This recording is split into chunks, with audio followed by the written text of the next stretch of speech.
selama 20 tahun tuh kami seperti itulah hidupnya di sini. Kalau kayak kami yang tidak ada tempat tidur ya bentang tikar di bawah ya tidur sudah. Harapan kami adalah ada kepastiannya. Ketika kami datang ke pemerintah pusat bilang, kok ada pemerintah provinsi di sana?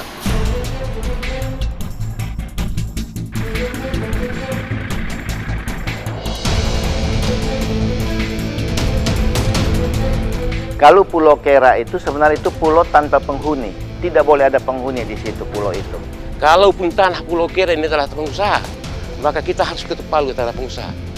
Dan kalau ini tanah Pulau Kera adalah tanah pemukiman, maka saat itu juga kita mengetuk palu untuk tanah pemukiman. Supaya jelas.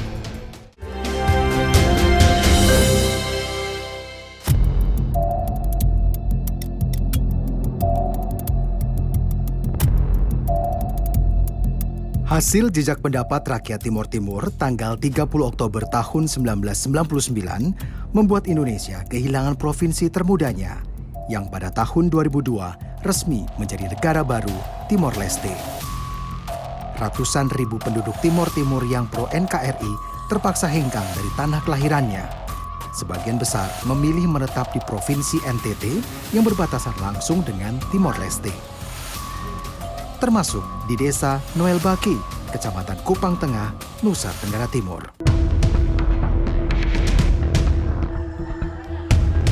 Rasa cinta terhadap Indonesia membuat eks-pengungsi Timor Timur bertahan di desa Noel Baki. Mereka bermukim di lokasi bekas pabrik pengolahan kulit sapi yang kini tak terpakai. Hidup jelas tak mudah, apalagi tak ada sumber penghasilan yang tetap. Mereka bekerja serabutan dengan menjadi buruh. Puluhan tahun mereka diabaikan, terlupakan tanpa sentuhan pembangunan dan perhatian pemerintah. Pejabat mungkin pernah datang ke sini, ibu sampaikan gitu. Di sini ada sih tapi yang datang, tapi daftar habis mereka kita juga tidak tahu mereka dari mana, tapi mereka daftar habis mereka hilang begitu, tidak ada. Daftar untuk apa? Untuk dapat bantuan kan? Ya dapat bantuan, kadang-kadang daftar anak-anak, nama anak-anak, tapi selanjutnya tidak ada kabar, itu hilang begitu saja.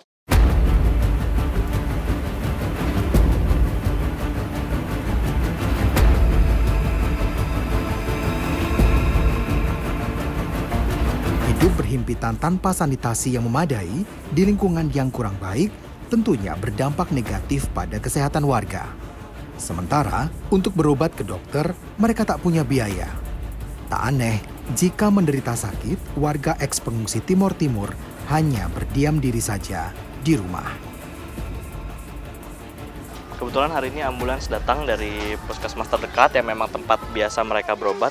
Hari ini ada pasien yang sedang sakit, merasa tersedak bagian dadanya, kemudian terasa sakit. Kemudian ada anak kecil yang memang kaki dan tangannya lemas sampai sekarang, sudah berhari-hari, badannya demam. Kita akan ikut mereka ke puskesmas.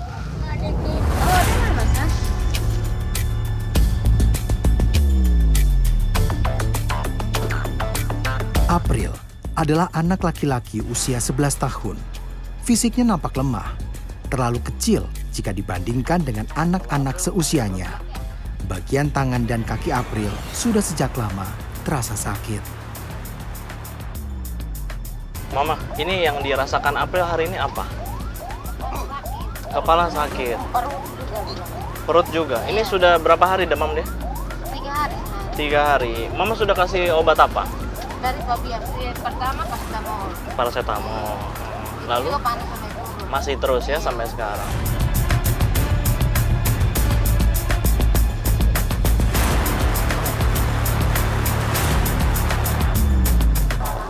Gimana dok? Kasurnya? Yang ini ya, rendah ya? Hati-hati kaki mana? Pelan-pelan.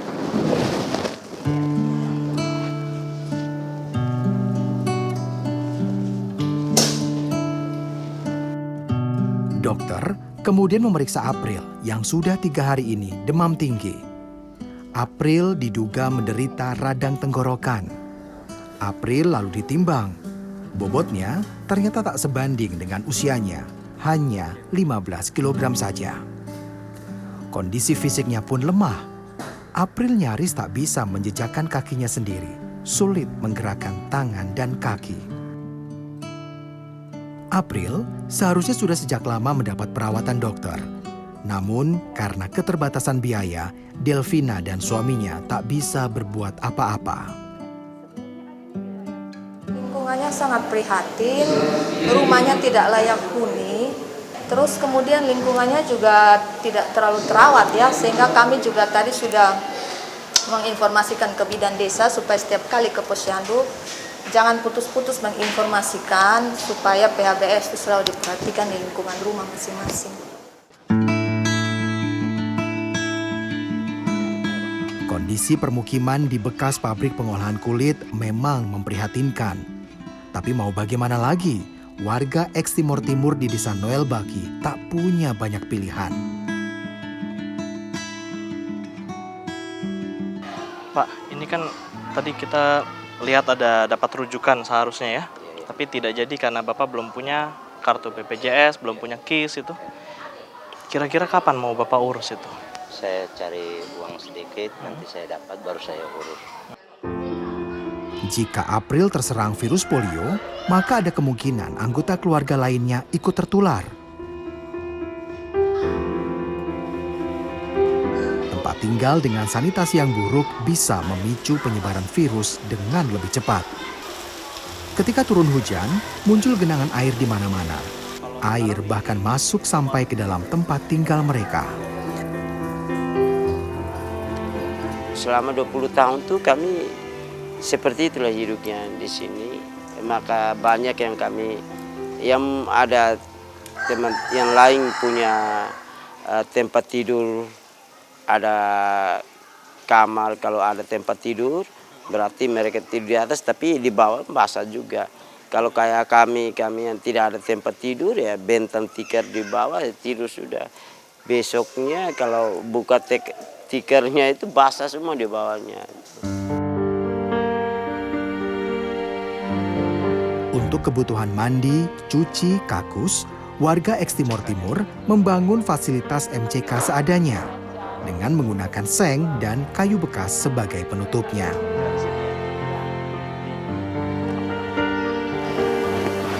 Mereka hanya di sini berarti mereka hanya melakukan Mandi saja, tapi untuk buang air besar mereka tidak di sini. Cuman ini kan saluran pembuangannya atau saluran pembuangan air limbahnya ini tidak memenuhi syarat. Karena keluar di sini ya? Karena keluar di sini. Harusnya kan mereka bikin seperti permanen, ada selokan gitu. Jadi airnya tetap harus mengalir. Kalau ini kan airnya tertampung, bisa membuat mereka sakit karena ada jentik-jentik nyamuk bisa ini di sini. Kawasan permukiman warga miskin eks pengungsi Timor Timur memang rentan penyakit karena kurangnya kesadaran menjaga lingkungan, apalagi tak ada perhatian dari pemerintah pusat.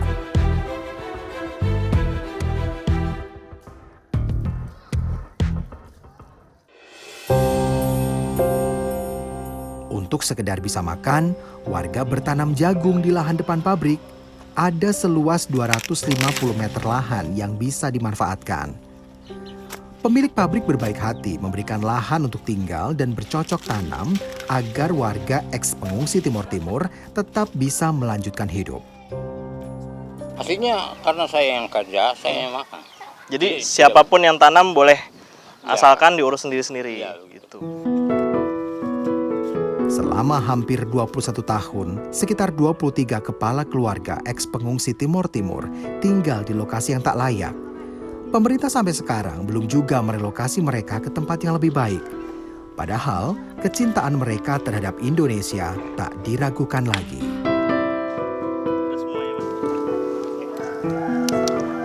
Seharusnya mereka masuk ke dalam kategori penduduk yang berhak untuk mendapatkan rastra ataupun beras sejahtera, atau dulu kita kenal sebagai raskin, beras miskin. Karena mereka memang masuk ke dalam kategori dari segi penghasilan, dan mereka pun eks Timor Timur yang memang dibiayai oleh negara sejak tahun 1999. Tapi sampai saat ini ketika mereka tidak mendapatkan beras juga mereka tidak berteriak.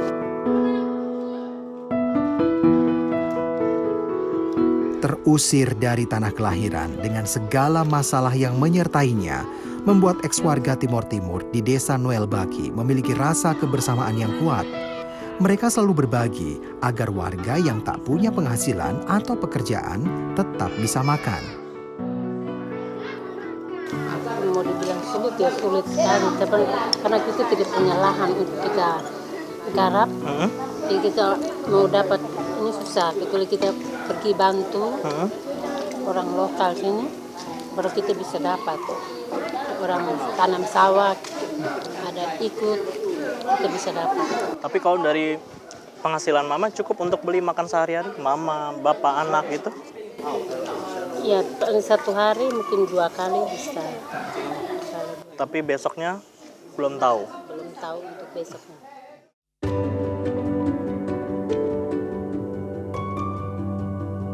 Meski hidup dalam ketidakpastian selama lebih dari 2 dekade, mereka tak pernah menyesal memilih Indonesia sebagai tanah airnya. Mereka percaya, kelak di kemudian hari, Indonesia akan membalas cinta mereka.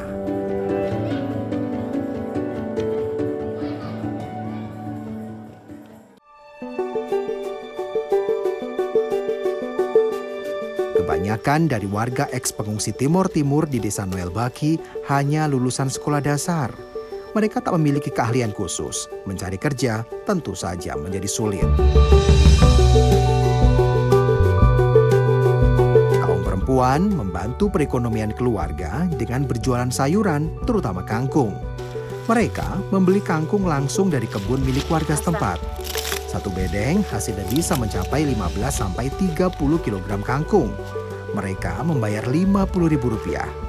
Namun, pembibitan dan perawatannya ditanggung sendiri.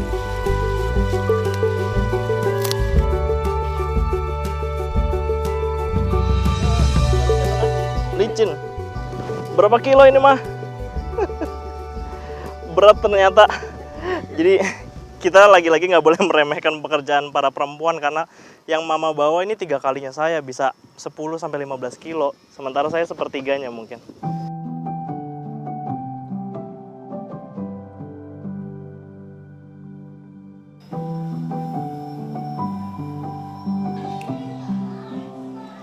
Sebelum dijual ke pasar, kangkung dipisah menjadi ikatan-ikatan kecil. 3 ikat kangkung dijual dengan harga Rp1.000 saja. Setidaknya dalam waktu 2-3 hari didapat keuntungan dari menjual kangkung sebesar Rp30.000 per orang. Lumayan.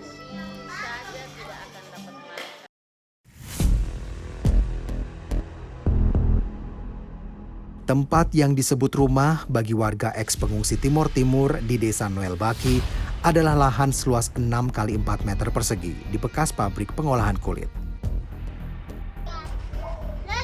Pasangan Angelinus Tavarus Talo dan Maria de Jesus Diarujo bahkan tinggal berhimpitan bersama 11 anak dan menantunya. Total ada 14 orang yang bernaung di bawah atap yang sama. Pakaian bapak semua, Iya, pakaian. anak-anak. Iya. Itu Iya. berarti yang pertama kali bapak pindah, ini yang dibawa? Iya. Ini saja ya. Iya. Apalagi yang bapak bawa, Pak, dari Timur-Timur dulu, Pak? Koper Satu koper ini iya, saja, iya. bersama mama waktu Iya. itu. Sudah ada berapa anak yang dibawa ketika itu? 2 orang. 2 orang saudara Augusto pertama. ya. sama Azwar. Azwar pertama. 10 orang di sini. 10 orang lahir di sini, Bu. Ya,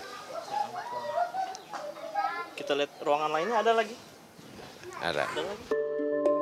Sejak awal kepindahannya ke Kabupaten Kupang, Angelinus hanya membawa 2 buah koper dan sedikit uang bersama istri dan 2 orang anaknya.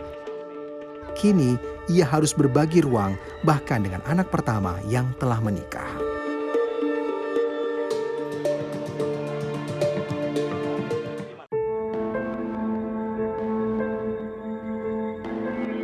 Kisah kehidupan warga eks-pengungsi Timor Timur yang serba sulit seharusnya menjadi perhatian pemerintah. Faktanya, setelah 2 dekade memilih tetap menjadi warga negara Indonesia, mereka tak mendapat haknya untuk hidup sejahtera.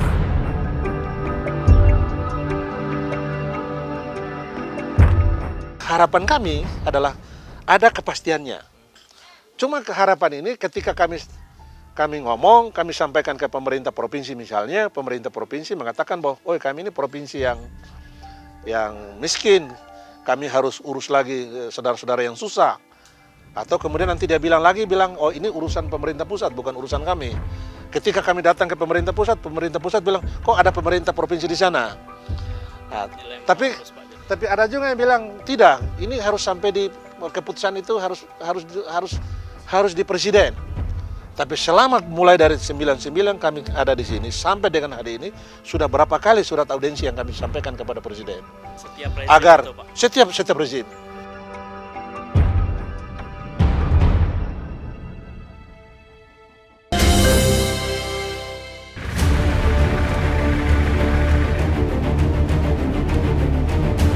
Pulau Kera ini sebenarnya sudah memasuki musim hujan ya Mama ya. Tapi memang iklimnya kering, jadi memang di sini terasa masih sangat panas, juga jarang hujan.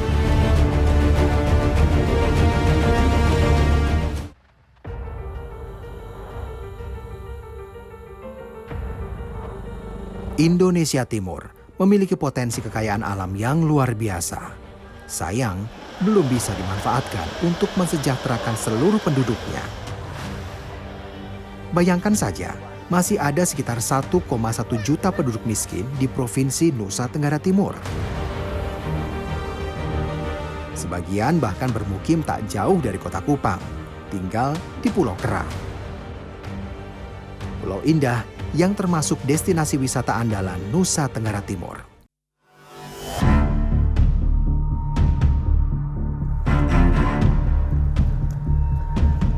Masalah warga yang tinggal di Pulau Kera diantaranya adalah kurangnya pasokan air bersih.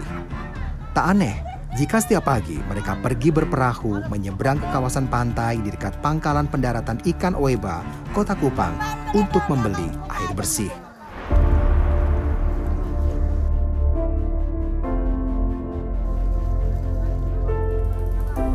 Bagi warga yang tak memiliki perahu, biasanya akan menumpang pada tetangganya yang kebetulan pergi ke Oeba untuk menghemat biaya.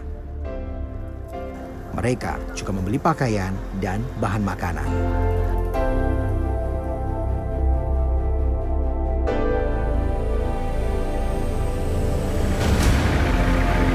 Jarak dari kota Kupang menuju Pulau Kera kurang lebih 10 km.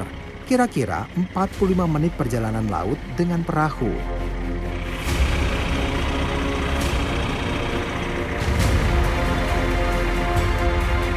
Butuh nyali besar melakukan perjalanan laut di tengah kondisi cuaca yang tak menentu.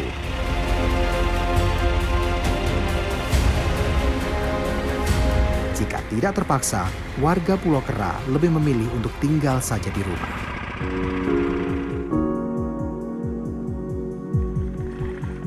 Pemilik perahu berlabuh agak jauh dari pantai. Maklum saja, belum ada dermaga yang dibangun.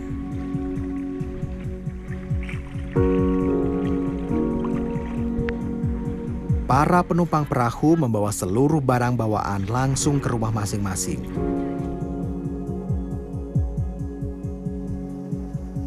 Jerigen air dibawa dengan hati-hati, dijaga jangan sampai jatuh dan tertumpah isinya.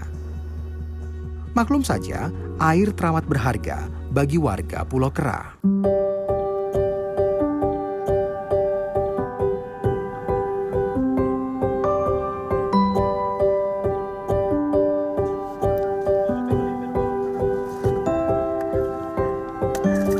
Setiap keluarga biasanya memiliki ember atau tong penampung air bersih di rumah.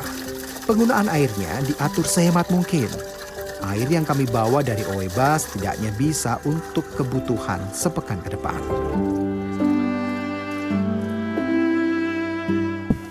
Tidak ada bantuan pipa-pipa sumur gitu? Tidak ada. Sudah pernah coba minta sama Bapak Desa, Bapak Camat itu? Tidak bisa. Air bersih mereka gunakan hanya untuk kebutuhan memasak dan minum saja. Sementara jika ingin mandi atau mencuci, warga Pulau Kera memanfaatkan tampungan air hujan. Jika masuk musim kemarau, mau tak mau mereka memanfaatkan air laut untuk mandi atau mencuci.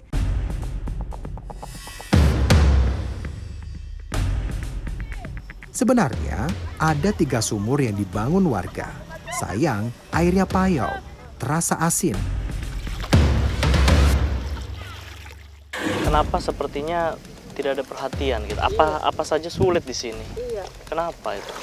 Tidak tahu lagi ini. Kita banyak mengeluh juga mengenai pemerintah yang datang ke sini. Apa tanggapan mereka kalau mereka datang? Katanya bilang mau datang sumbang air, sumbang lampu, tapi tidak tercapai. Sudah lama itu mereka janji-janji? Iya, sudah lama.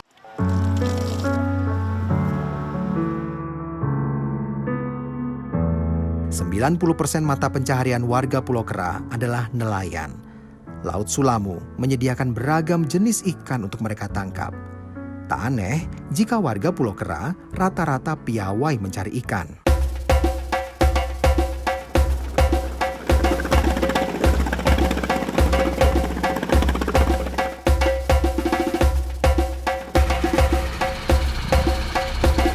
Perahu terus saja melaju.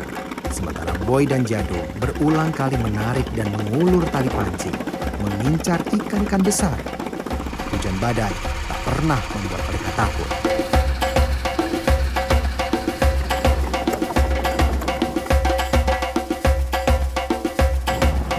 Setelah beberapa jam melaut umpan di tali pancing di mangsa ikan, Boy langsung menarik tali pancingnya dengan hati-hati. Jangan sampai ikan terlepas. Ikan apa itu, Bang? Ini ikan raja. Ikan raja ya, alhamdulillah. Sekarang kita sudah dapat ikan raja. Itu salah satu ikan yang dijual ke pasar. Dan karena ukurannya besar juga lumayan diperhitungkan di pasar. Semoga bisa balik modal, ganti BBM, ganti waktu yang terbuang. Karena 3 jam kita baru dapat 1 ikan. Kami kemudian memutuskan untuk pulang, melanjutkan mencari ikan, sepertinya percuma di tengah kondisi cuaca yang kurang mendukung.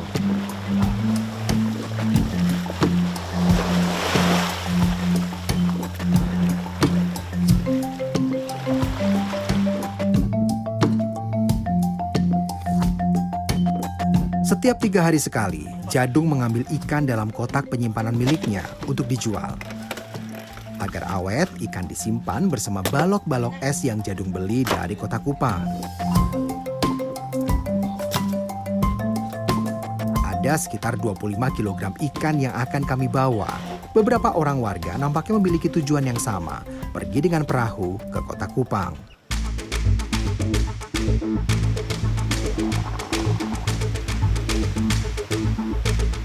Pulau Kera jaraknya begitu dekat dengan ibu kota provinsi. Aneh jika warganya hidup dalam keterasingan, tak diakui dan ditinggalkan tanpa sentuhan pembangunan.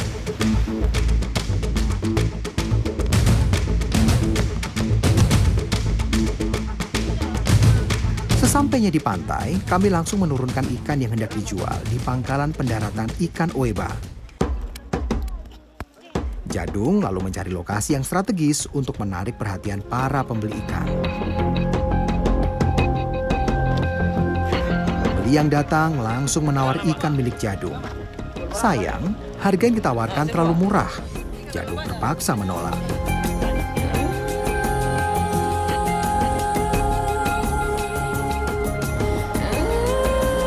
Kami kemudian masuk ke dalam pasar untuk menawarkan ikan pada para pedagang besar.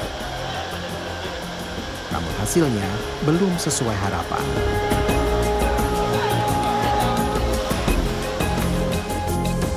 Menurut taksirannya Pak Jadung ini kalau kita jual semua sekitar 400.000. Tapi tadi kita di luar ditawar 200 sampai 220.000 dan itu nggak balik modal ya Pak. Kita berharap setelah dimasukin ke pasar ikan dijual satuan nanti hasilnya lebih dari 400.000 supaya nanti Pak Jadung sama istrinya bisa beli sembako.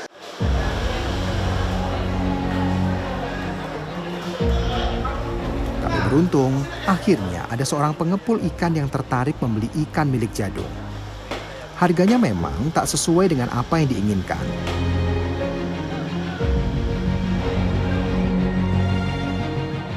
Mau bagaimana lagi? Daripada ikan tak laku, Jadung akan semakin merugi. Uang hasil penjualan ikan langsung Jadung berikan pada istrinya Ria untuk membeli berbagai kebutuhan pokok.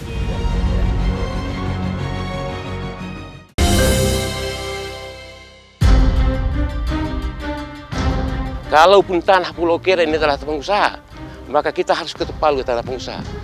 Dan kalau tanah Pulau Kera adalah tanah pemukiman, maka saat itu juga kita mengetuk palu untuk tanah pemukiman. Supaya jelas.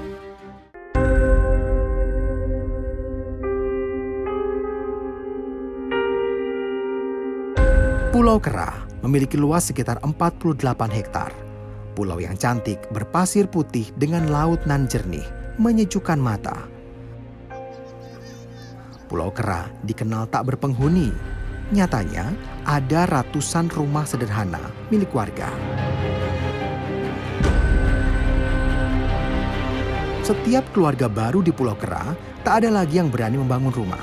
Selain biayanya mahal, mereka takut berurusan dengan hukum karena dilarang membangun rumah di wilayah konservasi.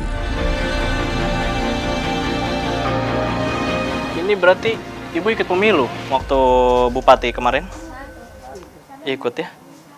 Emang Ibu punya KTP? Tidak ada. Kok bisa ikut ini?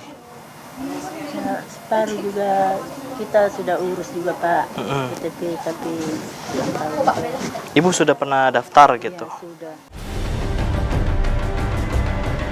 Mayoritas penduduk Pulau Kera adalah dari suku Bajo.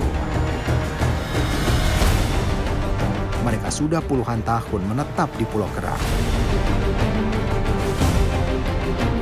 Pada 28 Januari 1993, Menteri Kehutanan Republik Indonesia mengeluarkan surat keputusan nomor 18 yang menjadikan Pulau Kera sebagai bagian dari Taman Wisata Laut Teluk Kupang. Dampaknya, tidak boleh ada pembangunan infrastruktur jalan dan bangunan di Pulau Kera. Kalau Pulau Kera itu sebenarnya itu pulau tanpa penghuni. Jadi yang tinggal situ sebenarnya bukan masyarakat miskin, tapi mereka itu hanya transit. Jadi mereka itu masyarakat transit. Itu bukan tempat dan itu tidak ada orang, tidak boleh ada penghuni di situ pulau itu. Dilematis. Faktanya, sudah lama Pulau Kera menjadi rumah bagi sekitar 100 kepala keluarga dengan total penduduk 500-an jiwa. Pulau Kera bahkan menjadi tanah kelahiran dari anak-anak mereka. Alhasil, urusan pertanahan kini menjadi masalah yang pelik bagi warga Pulau Kera. Keberadaan warga yang bermukim di Pulau Kera memang tidak diakui pemerintah setempat. Hak untuk mendapat pelayanan administrasi kependudukan, pendidikan, dan kesehatan tak pernah mereka dapatkan. Tak heran jika hampir seluruh warga di Pulau Kera tidak memiliki kartu tanda penduduk. Anak-anak lahir tanpa akte kelahiran. Harapan saya ke depan, pemerintah pusat dan pemerintah daerah, mari sama-sama kita ke Pulau Kera untuk menyelesaikan masalah Pulau Kera. Masalah pemukiman. Kalaupun tanah Pulau Kera ini adalah pengusaha, maka kita harus ketuk palu tanah pengusaha. Dan kalau tanah Pulau Kera adalah tanah pemukiman, maka saat itu juga kita mengetuk palu untuk tanah pemukiman. Supaya jelas. Warga Pulau Kera hanya bisa berharap ada solusi bagi permasalahan yang mereka hadapi.